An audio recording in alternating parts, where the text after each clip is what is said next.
everyone, welcome back to another powerful episode of Healthy Mind, Healthy Life. I'm your host Avik, and today's conversation is going to take us into some of the deepest, most difficult, yet most necessary parts of the human experience, which is trauma, grief, and the journey of healing. So, dear listeners, our guest today is someone who has walked this path himself, not just as a professional, but as a survivor. So, please welcome my guest, Dr. Robert Bleck. So, welcome to the show. Thank you for having me. My pleasure to be here. Amazing. So, dear listeners, before we delve deep into the discussion, I'll quickly love to introduce you with Dr. Robert. So, Dr. Robert is the creator of Source Completion Therapy, a three-phase process which is designed to cleanse and permanently heal emotional wounds. So his personal story is one of the resilience, I would say, like abused and traumatized from the age of 3. He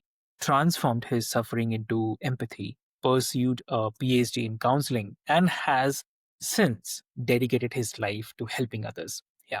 So over the decades, he has worked with thousands of people struggling with depression, anxiety, phobias, addictions, and the broken relationships, which is guiding them towards healing with the process that he developed. So his book, Give Back the Pain, shares powerful stories and the insights into this journey of transformation. So, dear listeners, today we will walk ab- and through this and talk about the trauma, grief, and the sexual health, abuse, mental health struggles, and the intimacy, the realities people often carry silently, and how healing cannot be just possible but permanent. So I'll not take much of your time, dear listeners. Let's get into the discussion. So welcome to the show again, Dr. Robert. And thank you again. My pleasure to be here. Lovely. So, Dr.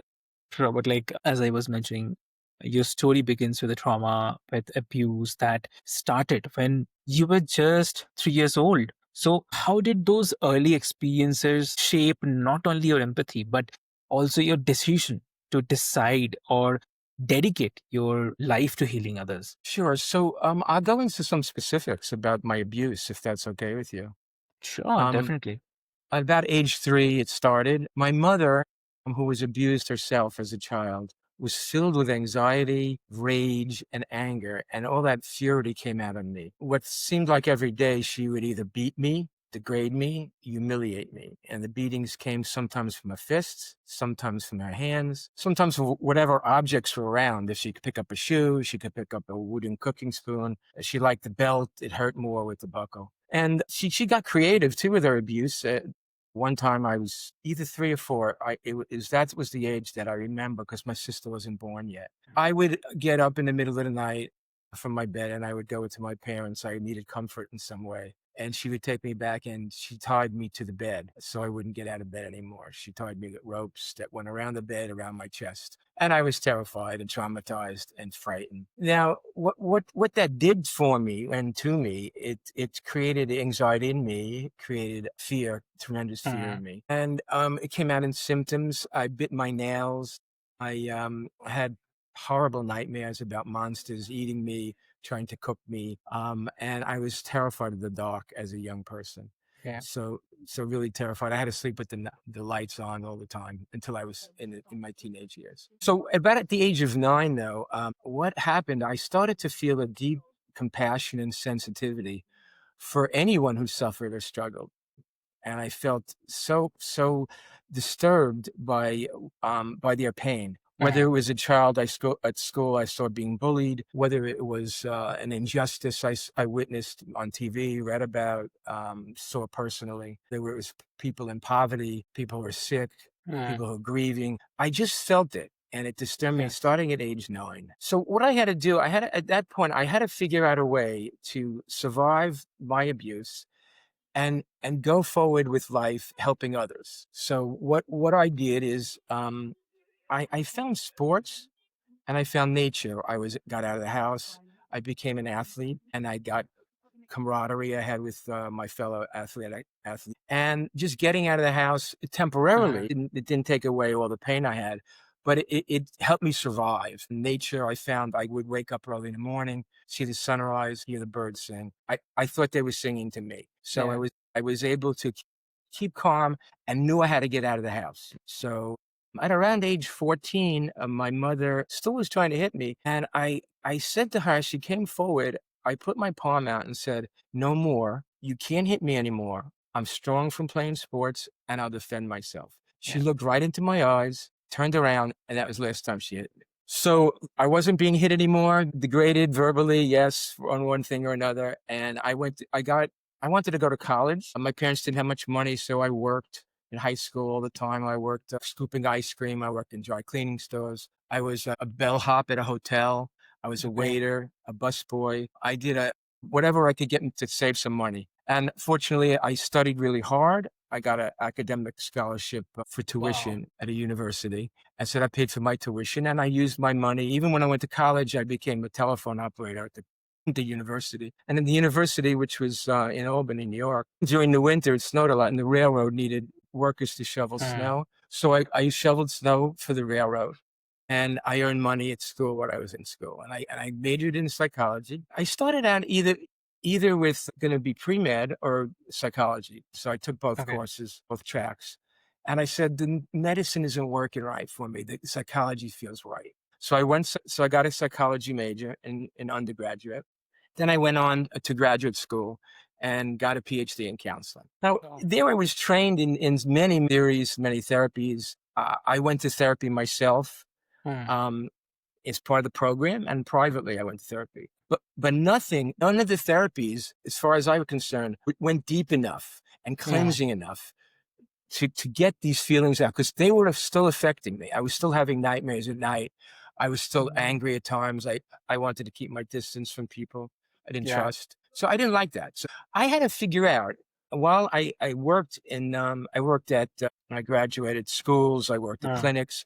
I got then a professorship at a university wanting me to train graduate students in counseling how to be therapists. And what was happening there, that I was getting referrals and the people were saying, I was abused as a child. Would you see me in your private practice? And I said, yes, I would do that. And let's see how it goes. I started seeing a lot of people. I kept getting referrals, but I still wasn't satisfied with the results I was getting. Mm. It wasn't permanent. Behavioral therapies that I knew inside it, they worked at the symptom. Now, Right. the symptom is just a surface. It's not going to eliminate the feelings that are still stuck inside. Mm. So I knew that I had to get rid of those feelings for myself as well as the people I worked with. Yeah. Now, let me start at the beginning with how I created the therapy, if that's okay with you. Definitely, please. Okay, so start at the real beginning. The way I see it, we're all, for the most part, born innocent and pure and just Mm. bursting with just sweet potential. When I look at a baby, the essence of this being, it draws me to tears. I'm so overwhelmed with joy. I could have a baby on my shoulder, and all my friends and relatives know that. I could stay Yeah. all day with the baby and feel so totally contented. So it's perfect. Where the tricky part comes in is innocent and as pure as we are, we're also totally dependent upon our caregivers for food, Mm. change us when we're soiled, for protection, keep us Yeah. safe from the harm and danger in the world, and to encourage us when we're disappointed, when we need comfort, when we fall down. Now, if the opposite happens, Yeah. if they beat us, if they don't meet our physical needs, or if they degrade us and malign us and humiliate us, all that potential starts to turn sour. And Mm. what happens, these people who are hurt like that develop all these painful feelings Yeah. of worthlessness, feelings of inadequacy, feelings of defectiveness, Mm. feeling unimportant, insignificant, empty, feelings of being betrayed, and rage. Those are just a few of them. Yeah. I had a good deal with them. What I didn't have, fortunately, what helped me was I didn't feel it was my fault. Many of the people Okay. think they're defective. Okay. Mhm. I, for some reason, and I still can't figure it out, I thought it was my mother's fault, not mine. I just needed to get out of the house and move on. So all those feelings I needed that have the people I work with have inside, I needed to get those feelings out of them. Mm. So I looked at all the techniques I was using and I said, I sequenced them. I found out what works, what doesn't work.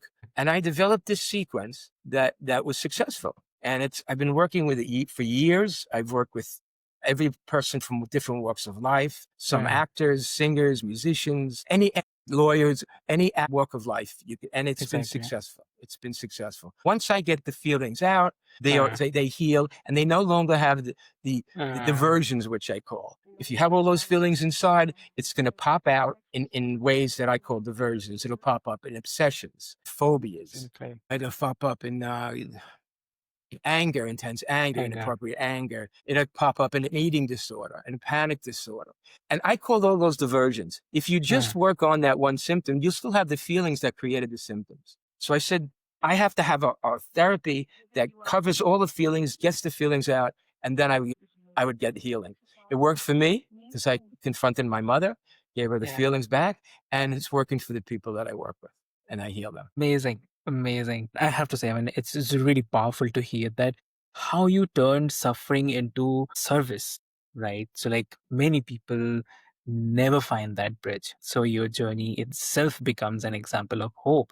So, thank you so much for sharing that. And also, I'd love to discuss about that which you have developed, the source completion therapy. A Yes. three-phase process to Yes. permanently heal the emotional wounds. So, I mean, Yes. for the listeners, if you just brief about the approach. Sure. So the first phase is awareness. I mean, a lot of therapies have this, and they say awareness is most important. Mindfulness talks about that, but it's nowhere near complete to get the Mm, healing that I want. So awareness. So awareness of who hurt you, yeah. how did they hurt you, and can you describe the situation? So it's sort of a cognitive process, but feelings come up in it as well. So a lot of people who were hurt as children, they repress, they suppress, and they stuff down Yeah. those feelings of hurt. So they're not even aware of where the source is. A good deal of Right. them aren't. With certain things like dream interpretation that I help them with, I help them with body language interpretation, and that because the body's always talking, it telling them me and them what feelings are inside. And I use open questions a lot to ask them and to guide them into how they were hurt and who hurt them. So dream interpretation is one that's pretty interesting, I think. So I was working with this one person, and she had a dream, and let's tell me about it. I asked her. Okay. So she said, I'm in front of a castle, a Okay. big castle, and the castle has so many openings, and out of each opening are weapons, bows and arrows and catapults and machine guns and cannons, and there's a moat in there, the alligators, just armed to the teeth, and Okay. spears and whatever else, whatever weapons you can possibly think of. So I said, the way I interpret dreams, the way I like to have people interpret dreams, are that each part of the dream and person in the dream is a part of themselves. So I said, okay, so if the castle is a part of you, what part is that? So she thought for a Mm, second, and she says, that's the part of me that's still protecting myself, isolating myself, withdrawing from people, wanting to stay in a shell because I was so mm, hurt by my father. So that gets us started, and that's just one way. The body language also I use a lot, especially at the beginning. This is again a small example. This is just on an intake interview that I was having basically the first time. So I was getting just information, person's address, and okay. the woman had her legs crossed and her leg was shaking, going up and down like Okay. this. Mine used to do that when I was a kid. So I knew that was coming from somewhere. I used to shake my leg all the time. So I said, okay, so Yeah. just want to before I ask you the next question, your leg is shaking. What is your leg saying right now? That's the question Mm, I asked her. yeah. Again, she thought, no one ever asked me that question. And she said, it's Yes. saying, I want to kick you. I want to hurt you. I want to kick you every way possible. So I know this is a deeper feeling and it comes from a deeper place. So I asked her, well, how come you want to do that? So she said, you're a man. And all you do, you men don't care, or you want to use me, you want to use women, you want to use and take advantage of us, and all you do is leave us and you abandon us. So the next question is an open question I asked her was, well, who hurt you? Tell me who hurt you. And then we go, and then we start, and we go. And that's the first phase. Basically, it gives you an idea how the first phase works. But the second phase is a really feeling phase, okay? Okay. It's very powerful. It's intense. And I don't take people there unless they're ready to go.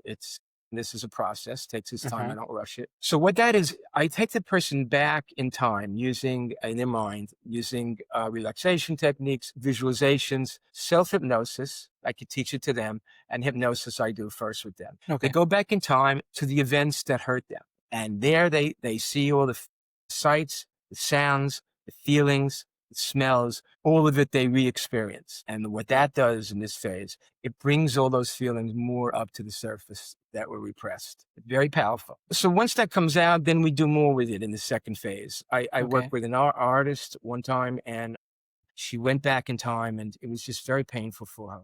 And I asked her, "Well, you're an artist. Let's draw a picture of what you're feeling and like when you went back." She had a big easel, piece of easel, and she was a good artist. She used a pen, put one dot in the center of the easel of a big white piece of paper. And I said, "Well, tell me about that."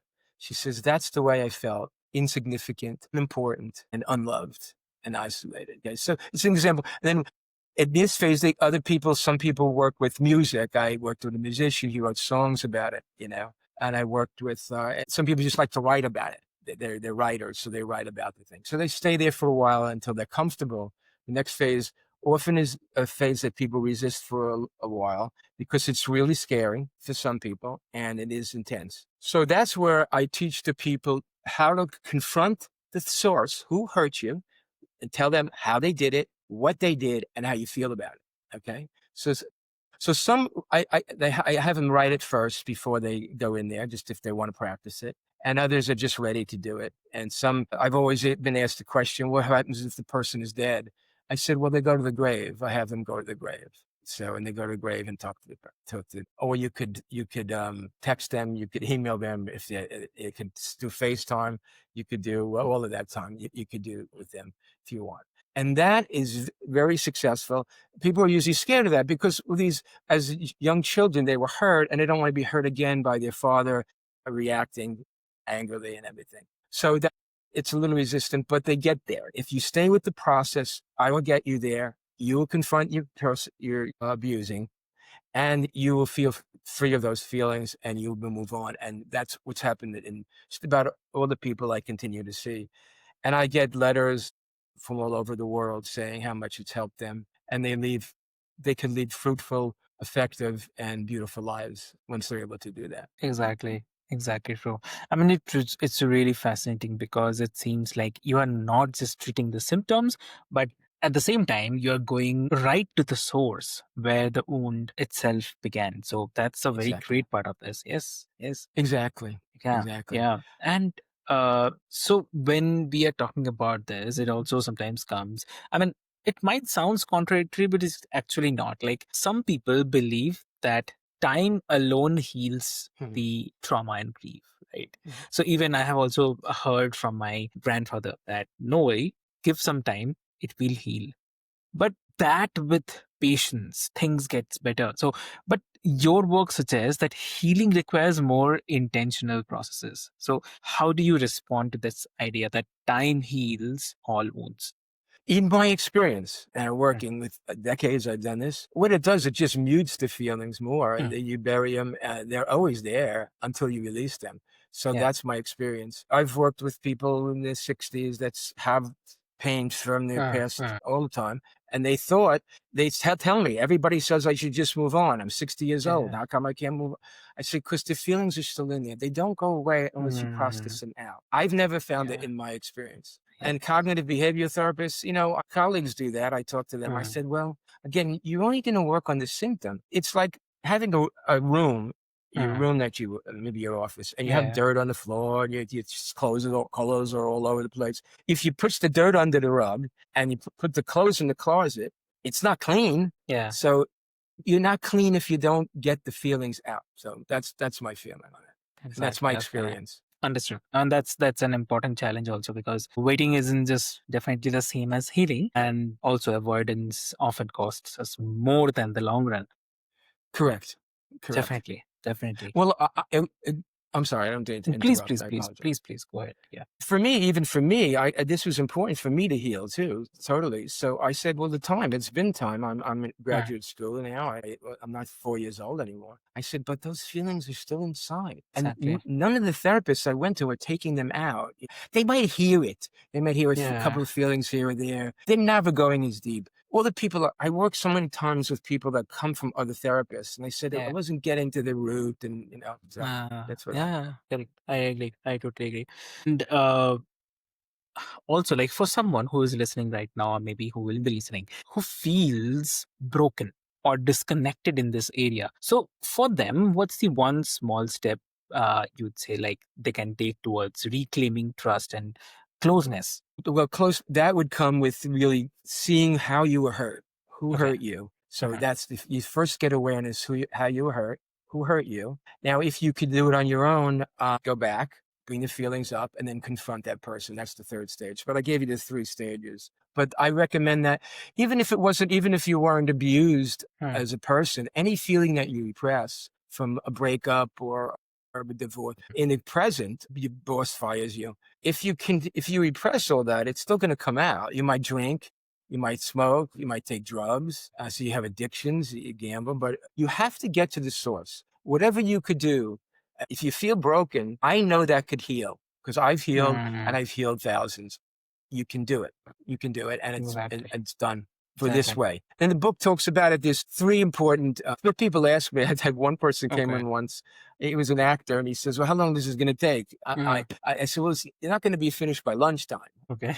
And I said to him, depends on how deep and buried the feelings are, Uh-huh. depends how committed you are to the process of getting healthy, and it depends how courageous you are to face the source of your pain. Yeah. So those are the three things. Lovely. That's such a tender point, I would say, because healing is not just about reducing the pain, but it's all about opening ourselves back up to love, connection, and intimacy. So that's Correct. amazing. Lovely. Correct. Yeah, Dr. Robert Levin, thank you so much for your honesty and for the decades of work that you have devoted to helping people heal. I mean, your story definitely shows us that trauma may help us to shape us, but it doesn't have to define us. And Correct. that with that right tools, healing definitely can be complete, not just partial. So that's really amazing. And for all the listeners, I'd love to mention like, if you are carrying a grief, trauma, or pain that feels too heavy. So know that you don't have to carry it forever. Healing is possible, and I guess you have learned from today's episode from Dr. Roberts. From Dr. Robert's story, from his mission.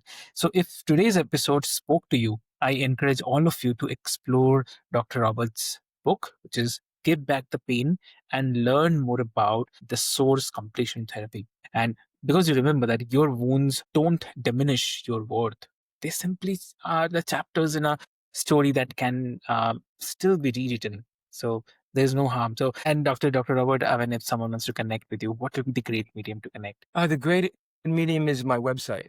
They can get ways to contact me. My Uh-huh.